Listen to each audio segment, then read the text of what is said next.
Kongres Rakyat Papua ketiga, 17–19 Oktober tahun 2011 adalah jalan menuju pemenuhan hak politik kolektif absolut bangsa Papua. Tanda pagar sebuah refleksi dan referensi penegakan keadilan, meluruskan akar masalah konflik politik identitas di Papua untuk mewujudkan nilai kemanusiaan bagi semua suku bangsa di tanah Papua serta mengakhiri substansi pelanggaran HAM di Papua. Tanda pagar. Shalom. Assalamualaikum, WB. Salam solidaritas Papua. Satu bangsa, satu jiwa, satu solidaritas.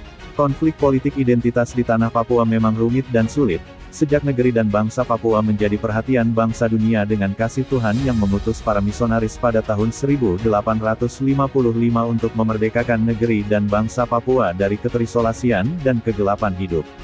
Hadirnya pemerintahan Netherlands New Guinea, Papua Belanda, di tanah Papua tahun-tahun 1898 sampai tahun 1962, dan pemerintahan Indonesia, Melanesia Melayu, tahun 1963 hingga sekarang 2022, semakin membuka ruang keterisolasian wilayah Papua seluas 520.400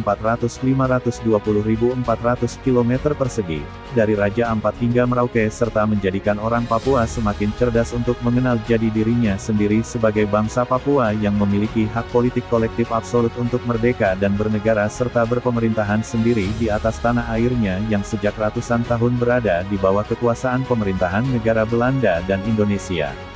Kesadaran kolektif untuk memenuhi pemenuhan hak politik kolektif absolut bangsa Papua untuk merdeka, bernegara dan berpemerintahan sendiri serta berdaulat penuh atas dan di atas tanah airnya, telah diletakkan pada Kongres Rakyat Papua ketiga pada sesi akhir dengan memilih pemimpin bangsa Papua Presiden Negara Bangsa Papua, dan mendeklarasikan pemulihan kemerdekaan Negara Bangsa Papua, Negara Federal Republik Papua Barat pada tanggal 19 Oktober tahun 2011 di lapangan Zakes Padang Bulan Jayapura. Jalan kemerdekaan negara bangsa Papua pada Kongres Rakyat Papua ketiga tanggal 19 Oktober tahun 2011 adalah jalan kemerdekaan yang sah dan bersyarat bagi suatu bangsa yang memiliki hak untuk merdeka dan berdaulat penuh atas dan di atas tanah airnya. Sama dengan jalan kemerdekaan negara bangsa Indonesia pada tanggal 17 Agustus tahun 1945. Kini pendudukan Indonesia atas dan di atas tanah Papua yang secara hukum dilegalkan oleh Hari 2504 telah renggang, longgar dan akan terlepas dengan sendirinya.